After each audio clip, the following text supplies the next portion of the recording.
almost done. I'm not sure I would call this a staple bulking meal, but certainly fits the criteria of something that I'm looking for.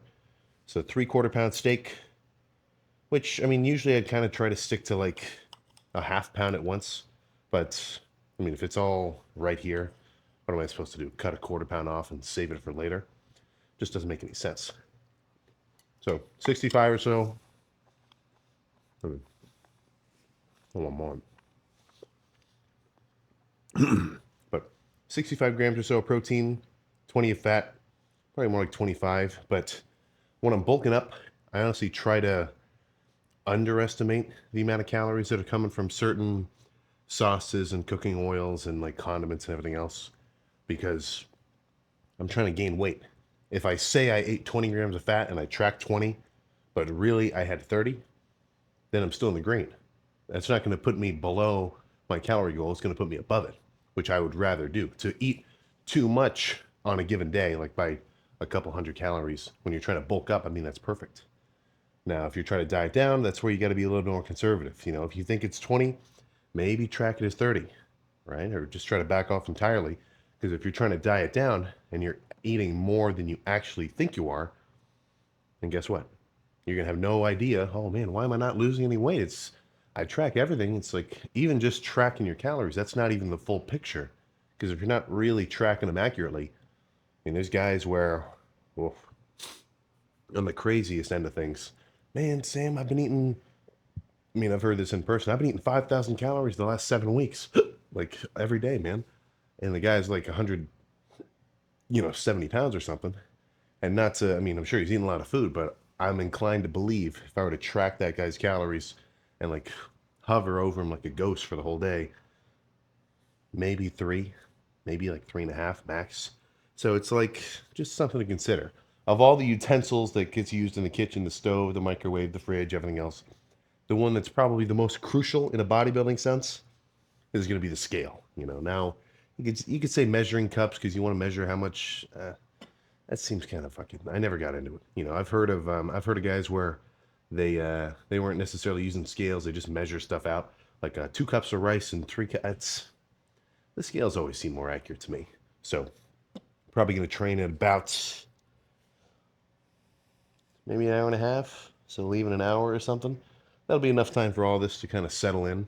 Plus, I'm not eating anything too heavy.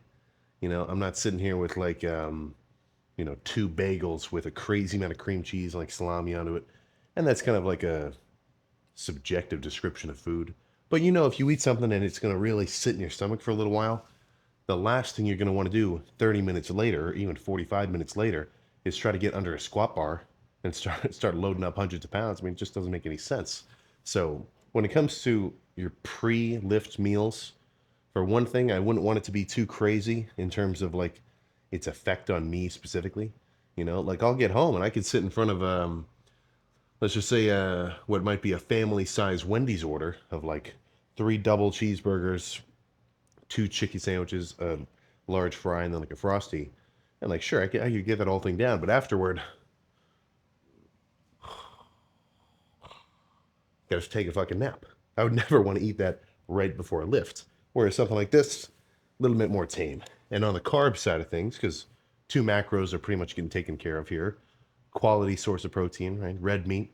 One of my friends he lives kind of further away, but we were gonna make a trip down to one of his county fairs and buy a full fucking cow. Have it butchered up, get some meat freezers. But I think that'll be for. We'll kind of have to do that later on. I don't know about doing that tomorrow. But proteins, fats, the fucking actual like beef fat combined with the avocado oil. It's not going to smoke up your kitchen like if you tried searing a steak with olive. But the carb side of things, I'm looking at 6, 7, 33, about 200 grams of carbs, primarily as sugars. So it's like, this is not I would not want to drink 4 of these every day. The other 600 or so grams of carbs that I'm eating, a lot of it, I mean, breakfast this morning was 150 grams of carbs of oatmeal. Probably the post-workout meal, I've got 3-pound bags of miniature like yellow potatoes. I'm sure that's going to go right in the oven. Salt, pepper, everything else. And that'll be at least the post-workout meal carbs. And then dinner time, or like real dinner, last meal of the day, couldn't say exactly. Could be kind of whatever. When it comes to actually gaining weight and continuing to progress in a bulking fashion, like actually getting bigger, like, yeah, I wouldn't want to eat pure sweets and protein shakes every fucking meal of the day. But if someone did that, you know, in contrast to somebody who couldn't actually hit their calories, then they'd be closer to actually achieving the goal of weight gain than somebody who couldn't get that amount of food down in the first place. Now, that's not an excuse to say like, "Oh, dude, I'm bulking hard, man. I gained 30 pounds this month," and then the guy is like on track to being straight up obese because he's only eating like treats and shit and doing no cardio. Right? A very different situation. That's the extreme end. But if you have trouble actually putting weight on, I don't think it's a terrible move to add some sweets. It's a pretty easy fucking 400 or 800. No, I think 400 extra calories if when you make your protein shake, whenever that may be during the day, if you have one, add 4 fucking Reese's cups, blend that shit up, perfect. Little things like that. You don't have to be insane. This is I'm not saying it's a bad move, of course, because I'm leaning towards that side of things right now. But for every meal to purely be chicken and rice, I mean, you got to remember that was kind of the meta of like hyping up the difficulty of bodybuilding. It's like, how am I this big? Well, it's because I eat just chicken and rice every day, and that's 10 meals a day, which, yeah, I mean, it's gonna fucking work, but I don't see the problem in adding some sweets in moderation. And that in moderation part is very important. But I'm gonna sit here for a minute, scroll on TikTok. Don't think I'm gonna need a pre-workout nap, and then we can. Do you still want a car talk too, or should we just get straight to legs? We'll do a quick one. We'll do a quick little car chat. All right, I've made up my mind. I have made up my freaking mind. At least when I'm bulking up, I have pretty much zero interest in getting into a hot car. Damn, I gotta park in the shade of my apartment building or something. Because you don't know. I mean, you could guess, but you don't know what it's like being this prone to just, well, let's just say perspiring, right? But that's just the nature of the beast. That's the nature of the fucking beast of, going from what is essentially I mean, still not a normal weight, but like, for me to like sit around 240, the 245 mark, that's basically effortless. That's not going to take, that doesn't take much effort for me to maintain. But pushing up into 260, potentially 270 range pretty soon, I mean, dude, let's just say all my cylinders are fucking firing at a maximum RPM. And as such, it's like running the fucking turbo, I need more air intake. So, as anybody who's been watching this is going to notice, obviously the huffing and puffing is more prevalent in a bulking phase, which is to be expected. Don't worry. Do not freaking worry. But plan for today's leg day. Hamstrings the same as normal. RDLs. Well, actually, I don't know. Maybe I'll be a little careful with back, or at least on the last back day, I was doing bent over barbell rows, so that would have given me some hamstring activation. And honestly, I felt a little bit of oh goodness, that's a bad hiccup. But I felt a little bit of quad too when I was doing those bent over barbell rows, which is sort of half the reason why I don't, or at least why I haven't been doing them a lot, is because they're a very stimulating movement. Because sure, my back's getting worked in a pretty solid way. I mean, my lower lats were firing like crazy, but my hamstrings were working, my glutes were firing, my lower back, my quads, just to hold myself up. It's a lot of energy just for some back stimulation in my mind. So, just something I'm taking into account. But anything like that is going to show up in my little warm-up phase before I get into anything. I saw somebody comment, it's like, Sam, you put so much effort into warming up for like your chest days and your back days. You talk us through some of the warm-ups you do. Why aren't you doing that for legs? Why aren't you doing your hip mobility warming up for for squats and leg press and stuff. It's like just hamstring curls isn't enough, which I kind of agree with that. But for me, I've never really felt the need. Maybe it's because my hips aren't like crazy tight or anything. But for me to just move on from hamstrings, hamstring curls, RDLs, um, seated or laying, to move on, do some leg extensions, and then whatever pressing movement I'm going to start on, just doing a light weight for a few reps first, and then increasing that weight over time until I get to the working set. That ends up being enough. You're not going to catch me, or at least you haven't really been able to catch me sitting on the floor of the turf of the gym, doing like back and forth kind of knee wobbles, if you know what I'm talking about, where your knee is kind of like bent over and you're twisting your hips and stuff. It's just, I've never really felt the need for it. Now, of course, if I do, then yeah, I'm going to, right? If I start to tell my adductors are getting extra tighter, any other kind of warning sign which may make me think like, oh, okay, I better get a little bit more limbered up before I try to, put however many hundreds of pounds on my back or like on a leg press or something. But what I'm more concerned about with warming up for my quads on any kind of pressing, it's not my hips, it's really just my knees. So that's why I like leg extensions first. 2 sets of leg extensions has been doing me a pretty solid amount of good when it comes to at least comfortability knee-wise with my pressing, because it gets them warm. 2 sets of leg extensions, it's not diabolical. It doesn't completely thrash your quads. I mean, I feel like it adds to my strength in a way, at least in a like hypertrophy 10 rep set kind of style. Obviously, if you did 2 hard sets of leg extensions before like a real 1 rep max, then that might take away from you and give you a little bit extra fatigue. But what I take out of it is I get 2 sets to really warm my quads up to, so they're really firing hard. Everything's kind of getting active, getting a little bit pumped up, blood's flowing. Plus, I'm getting a lot of comfortable tension in my knees by way of doing light leg extensions first before I work up to whatever that working weight ends up being. And then when I move on to whatever kind of squats or something, at least usually, knees feel fucking solid.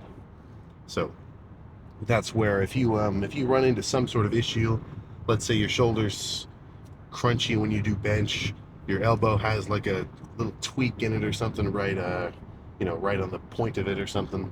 Your forearm is like right here in the pit of your forearm, you got a little pinch. A lot of the times that can be alleviated by a little bit of preparation before any kind of movement that you're going to do in that lift, as well as you can do some stuff outside of the gym too. I really need to get some deep tissue work. I'm gonna talk to some dudes who know a little bit more about what kind of frequency I should do it at, because it's like I wouldn't imagine, and I'm talking like the serious ones where the guy's got like not a butter knife, but just this kind of metal sort of rounded over tool, really just to dig into like your lats and your chest and your quads and everything. I'd imagine they don't get their entire body just completely wrecked all in one sitting. So it's like, do you want to do that the day after your leg training? Should you wait 2 days? It's how are you supposed to do that? But that's another thing that I've got on my agenda, not only for potential squeezing gains by undoing all the knots that I've built up over time, but also make your poses look cooler. If my lats and all that kind of area, interstitial, whatever, like myofibular fascia, like if all my lats are kind of tied up and tight, for me to get them really worked in on like that, should make them pop out more lat spreads. Again, a pump, so that would be a pump improver, which, as we all know, is something that I'm aiming for. So maybe that would be another one. A little, get some videos of me just being fucking tortured on the massage table. But until then, let's focus on the lift at hand and find out which hamstring movement is going to be first on the lift. Let's keep it simple. A little more than half the stack, and this is going to be a very squeeze-focused holding set. So, really just kind of fucking copying my my tricep starter. Like I'm treating this the same way that I treat a rope extension. I'm gonna really hold the squeeze, like as if I'm trying to fucking get my heels to touch my butt. Down nice and slow, stretch all the way to the bottom. And not for some ambiguous reason of like, oh, the stretch is better. It's I can really feel every fucking fiber getting gradually more fatigued. Plus, end up getting more pumped. So I get tangible evidence it's gonna be a good set. So let's just make it happen.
One more, at least.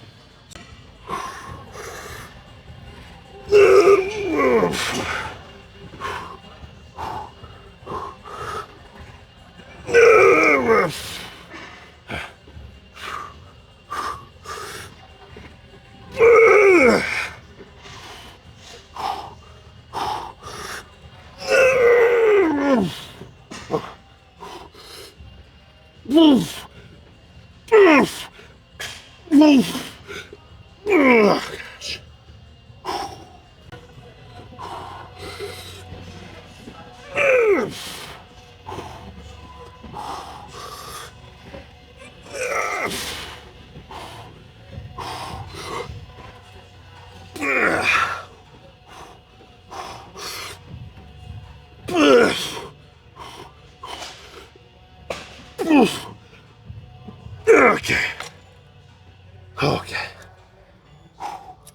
Let's go one notch heavier. And for these next two sets, instead of trying to hold the squeeze on the top, I'm gonna hold that negative and then do a little bit of a quicker rep. So instead of hold, hold, it'll look more like hold down here. It's like if you're doing a pec deck, holding this stretched position for a second. Pump rep, hold it. And then even though it might seem like you're not manually doing a ton of work when you hold the stretch, because in my mind, I definitely think, okay, most of my effort is in that squeeze. So squeeze, like that's kind of where my mentality's been. But the amount of damage you accrue from holding the stretch position for a little longer, I'm starting to like it. So that's what this next set, and probably the one after, is going to be like.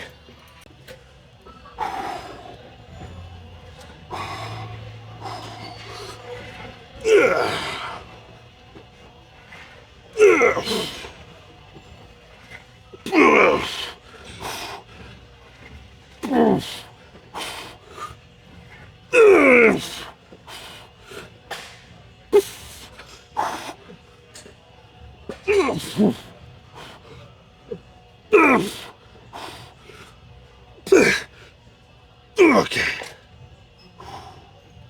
One more just like that. Goodness.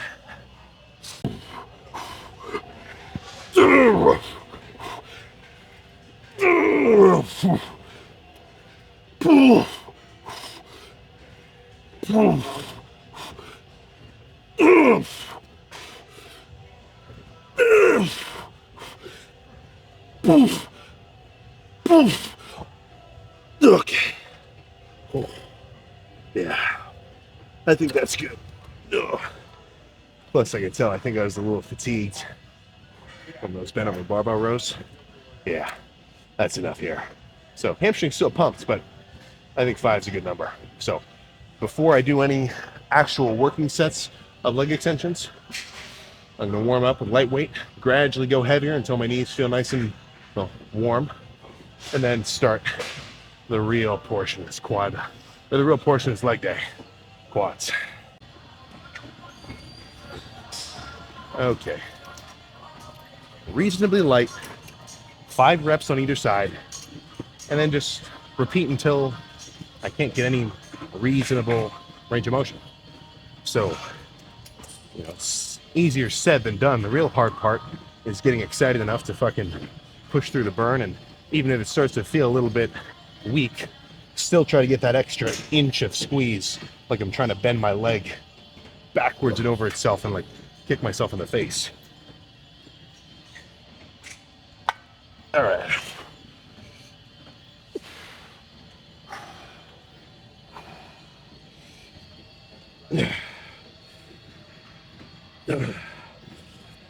One more.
Okay. Yeah. I underestimated my strength. Should have got a little heavier. Good set though, but let's do another one with an extra few pounds. All right. One more a little heavier. And then I'm gonna try like a conventional sled leg press. Just to see if I like it, but usually I don't. Something that like I get a lot of glutes. I feel like I'm swishing my insides out. But it's been a while, so I want to come back and see how it feels. But before that, one more of these leg extension sets with a little more weight. So I expect real failure on this one. Now the last set was a good set, but a little bit too light. You know, it's there is a number of reps that a set should be within reason. That's about right. And anything above 30 gets a little iffy. It's like, dude, you're doing 30 reps. Go a little heavier. You know, you're not going to hurt yourself if you go from 30 to 25 or 30 to 20. But let's just go nuts. Nothing else to say.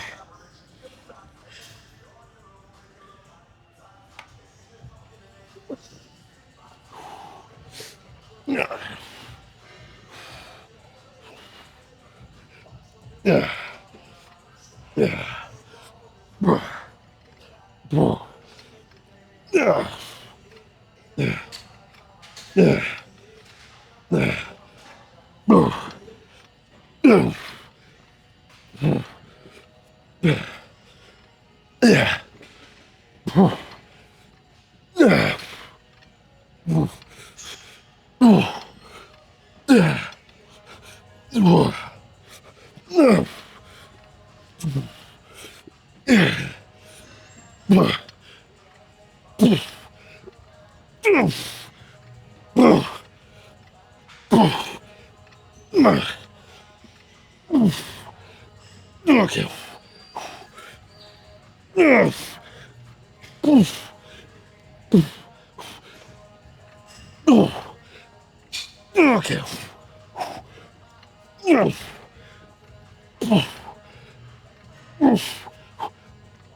Okay. Plus a little assisted reps at the end. Nice. I was gonna say that I like push steals. Okay, so I'm not gonna go crazy. This is only 7 plates, but this feels pretty solid. So let's do a slow kind of torturous set instead of just pumping out reps. But it won't be to complete muscular failure technically, because if it were, that would mean I'm going to get stuck in the bottom and get smushed. So that's kind of the trickiest set of all, I think. You know, to push yourself pretty much as far as you can go, but also not get yourself stuck under however many 100 pounds this is. But you know, if you're going hard, and if you're not, you should definitely pick up on it and pick up the fucking pick up the slack. But let's get real here.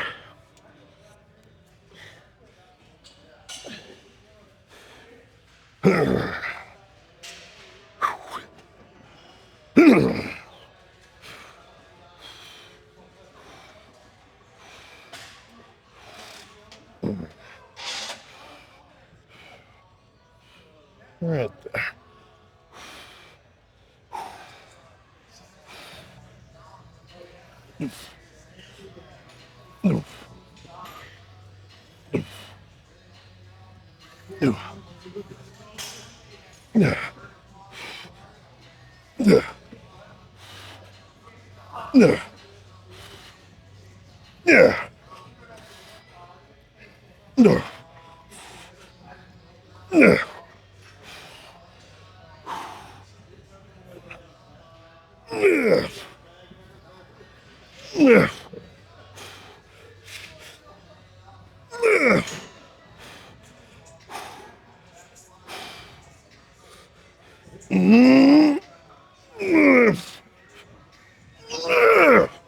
Oh my gosh.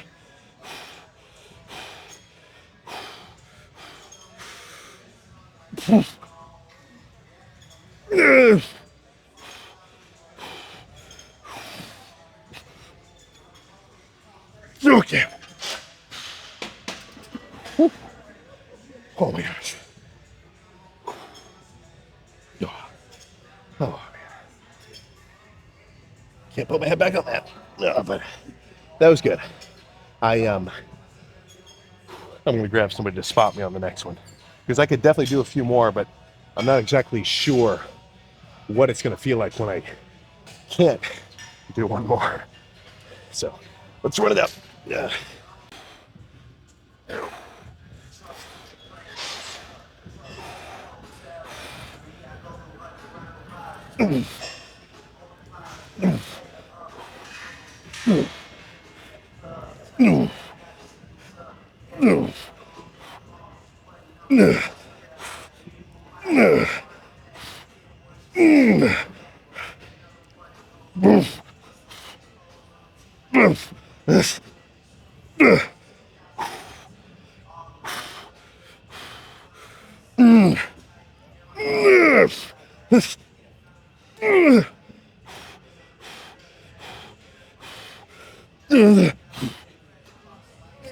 Two more.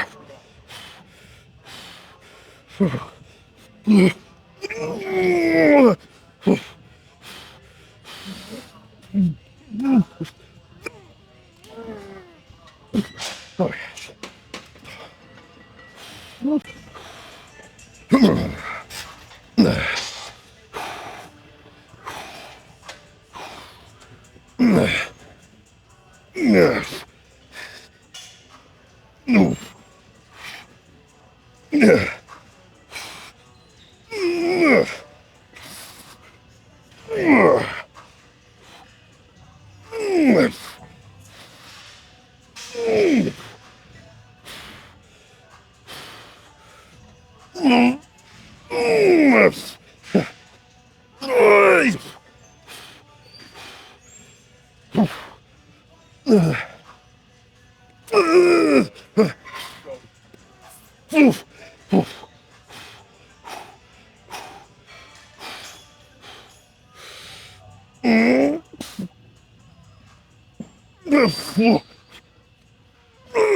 Oh my god. Oh, thank you. Let's just call her done after a squeezing set of leg extensions. Those deep sled leg presses felt insane. That is not going away from this leg training. But that's probably enough there. So one set of these, finish off pump wise. The amount of fatigue is what I'm aiming for. Go post down and roll. All right.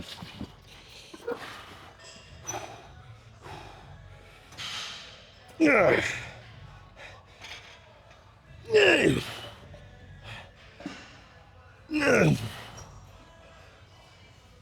Oh. Okay.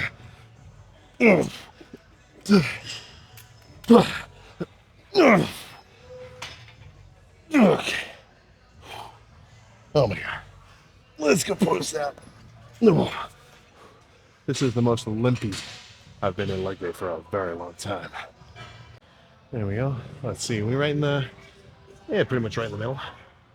There we go. But yeah, I'm not joking. I have not been so prone to like knee buckling as after those 3 sets of that sled leg press. I gotta do that one specifically more often because I can tell. I mean, maybe I hadn't really realized it until just now, but in all the pressing that I do, I'm getting to like 90 max. Whereas with that one, I mean, I'm real deep, huge fucking stretch. So, as I would think, would result in a fucking nasty leg pump. Which, oh man, look at that. Exactly what happened. So, let's see here. Woof. Reasonable fucking separation for 2 months deep into the bulking phase. Oh my gosh. Dude. Even just standing, like no flexing, no nothing, my quads are just completely fucking stiff. Like they got barely any give. And then with a flex as well, dude, rock solid. So I can tell I gotta fucking catch my breath. But let's get in the car and have a little leg day epilogue. All right, some time has passed because it's no longer today. It's technically tomorrow. I just finished my 20 minutes of seated bike. A little sweaty, but not as drenched as after my 30. But I think 20 may be a little bit more conducive with the goals that I have right now with this bulking phase, rather than a full kind of fucking 30. Which, you know, may change. But definitely after that fucking lift, oof, I mean, this morning my legs are still fucking sore. And I think it's from those real deep and slow leg press. I mean, that was not a crazy amount of weight. You know, 7 plates on that leg press is very manageable for... I mean, dude, probably anybody who's lifted for a while should be able to do that for at least a couple of reps. So the tricky part was doing that last few once it started to get hard. I want to figure out a way to give myself a little bit of a buffer, because, you know, on a squat or on you know, Smith machines and a lot of squat machines and stuff, they're the bottom of the range of motion can be set pretty specifically. So I'm never worried about going for another rep of a squat, even if it's like insanely heavy, because I know I can just put it down gently on the safeties and not get smushed. But with that leg press, I don't know where the bottom of that range of motion is. And if you get really smushed in a leg press, I mean that can be a pretty debilitating something or other. I mean, you're getting your spine involved and your hips and like, oh, not good. So maybe if I don't know, maybe I can like stack some bumper plates underneath of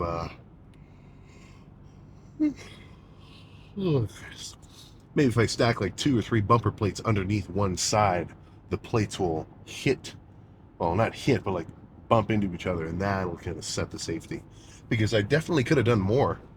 I mean, even with the sets where I had a spot, I totally could have got a couple more there, but I just wasn't really confident where I was going to be able to not be able to do one more.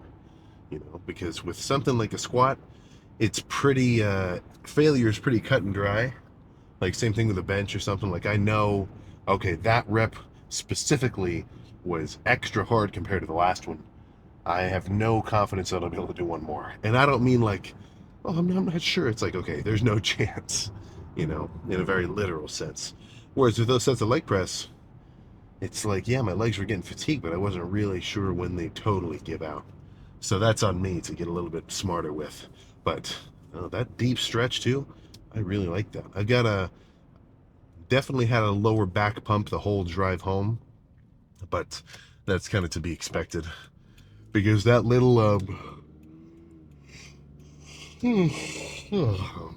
sorry to yawn so much, but that little like lifting of my hips off of the seat when I was getting really deep, every time you do that, you're kind of flexing your lower back to pull your butt back into position.